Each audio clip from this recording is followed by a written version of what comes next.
Kita ke sorotan lain, saudara. Seorang anggota polisi di Kabupaten Belitung, Kepulauan Bangka Belitung, diduga melakukan pelecehan seksual kepada seorang siswi sekolah menengah pertama saat korban hendak membuat laporan dirinya telah mengalami pemerkosaan. Kini anggota polisi tersebut dalam proses hukum oleh pihak polisian. Seorang anggota Polsek Tanjung Pandan, Belitung, Kepulauan Bangka Belitung, diduga melakukan pelecehan seksual terhadap siswi sekolah menengah pertama. Aksi kejahatan oleh polisi ini dilakukan pada saat korban ingin membuat laporan dirinya telah mengalami pemerkosaan.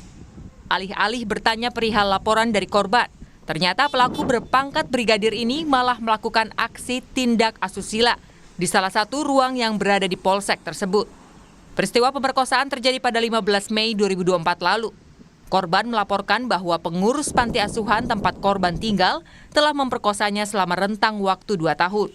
Korban baru memberanikan diri untuk melapor setelah mendapatkan kesempatan untuk keluar dari panti asuhan. Namun bukannya mendapatkan perlindungan, korban malah mengalami pelecehan oleh anggota polisi.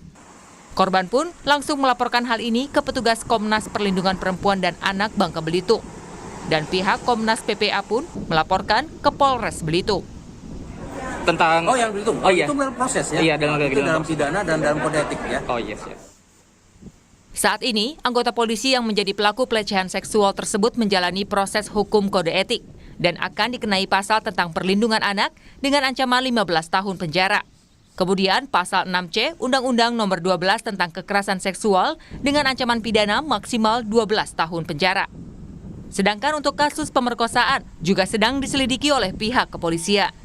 Nanda Ardiansyah, Kompas TV, Pangkal Pinang, Kepulauan Bangka Belitung. Untuk mengetahui perkembangan kasus siswi yang diduga dilecehkan oleh polisi, kita telah terhubung dengan Imelda Handayani, Ketua Komnas Perlindungan Anak Provinsi Kepulauan Bangka Belitung. Selamat siang Ibu Imelda. Bu.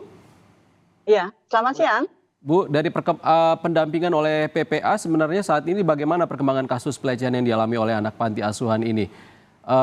Apakah yang diselidiki saat ini adalah dugaan pelecehan oleh polisi terlebih dahulu? Baik, terima kasih. Kami dari Komnas Perlindungan Anak Provinsi Kepulauan Bangka Belitung. Untuk saat ini, kasus yang pertama yang mana anak ini menjadi korban pemerkosaan dari petugas panti itu sudah diproses. Dan pelaku dengan inisial B, usia 53 tahun itu sudah ditetapkan sebagai tersangka. Nah, jadi untuk prosesnya itu sudah naik, sudah diproses di Mapores Unit PPA.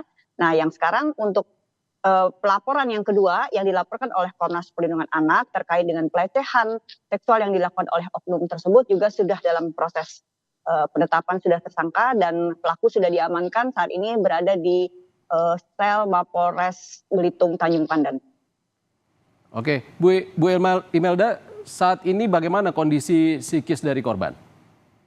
Ya, sampai saat ini korban mendapatkan pendampingan dari unit UPTD PPA Tanjung Pandan yang sedang menjalani trauma healing, didampingi ahli dan juga psikolog klinis. Nah, saat ini juga beliau anak itu tidak lagi di panti asuhan karena memang sudah tidak memungkinkan untuk dia tinggal di situ, dan unit PPA dan PPA Belitung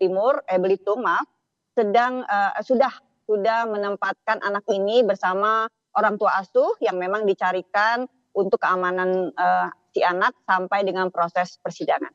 Oke, yang didampingi oleh PPA, Bu Imelda, kasus yang mana? Apakah keduanya yang diduga oleh oleh polisi dan oleh pihak panti asuhan? Ya. Apa perkembangan terkini, Bu? Ya, begini. Pertama kan memang mereka untuk PPA Belitung itu melakukan pendampingan pada saat anak ini melaporkan. Nah, memang selang beberapa hari anak ini baru cerita bahwa dia juga mendapatkan pelecehan seksual pada saat dia ingin melapor di Polsek ya Tanjung Pandan. Nah, akhirnya karena memang kita sama-sama berkoordinasi, bermitra dengan PPA Belitung, ini juga menjadi pendampingan kami dari Komnas Perlindungan Anak. Saat ini korban sudah berada di tempat yang aman dapat dipastikan ya Bu ya? Iya, bersama orang tua asuh. Bu Imelda, korban kan mengalami dugaan pelecehan seksual di panti asuhan. Dari Komnas PPA sendiri, apakah ada penyelidikan lebih lanjut? Kemungkinan ada korban lain selain korban di sana?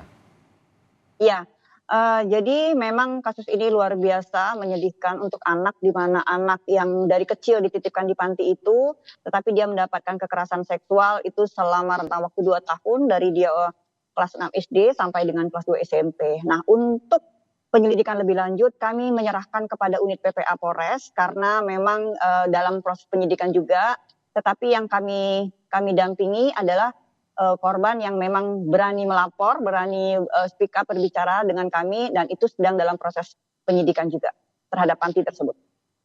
Mhm.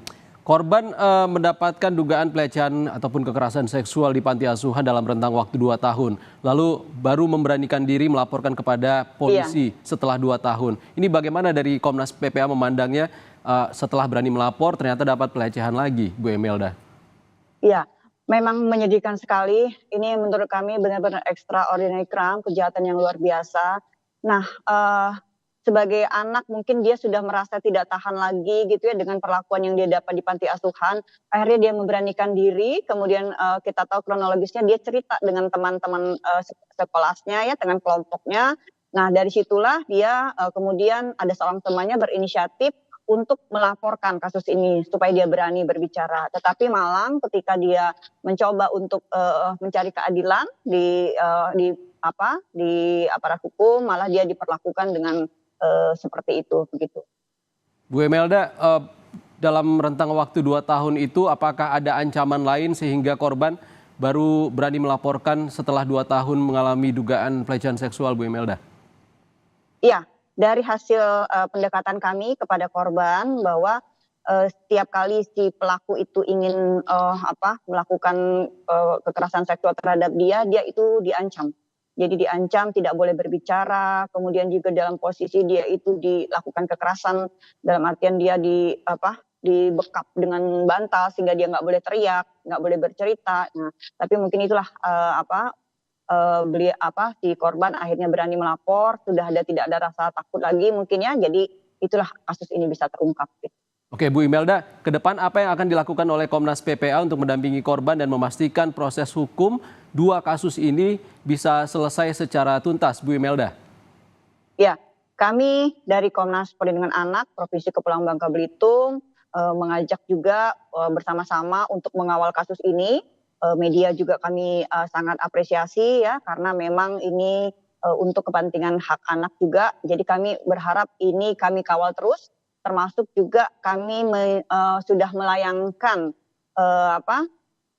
permohonan kepada LPSK agar anak ini juga dilindungi dan tentu saja kami juga berharap ada restitusi untuk si anak ini. Jadi untuk ke depan Komnas Perlindungan Anak yang memang selama ini komit dengan hak-hak anak yang tercederai, kami merasa bahwa butuh dukungan semua masyarakat, semua elemen masyarakat untuk bersama-sama mengawal kasus ini dan anak juga mendapatkan haknya, keadilannya. Masa depannya juga masih panjang. Kami berharap juga anak ini tetap ada kesempatan untuk bersekolah ya. Jadi jangan sampai terputus karena itu hak dasar anak juga. Intinya kami dari Komnas siap untuk mengawal kasus ini sampai dengan tuntas dan mendapatkan keadilan yang sebenarnya.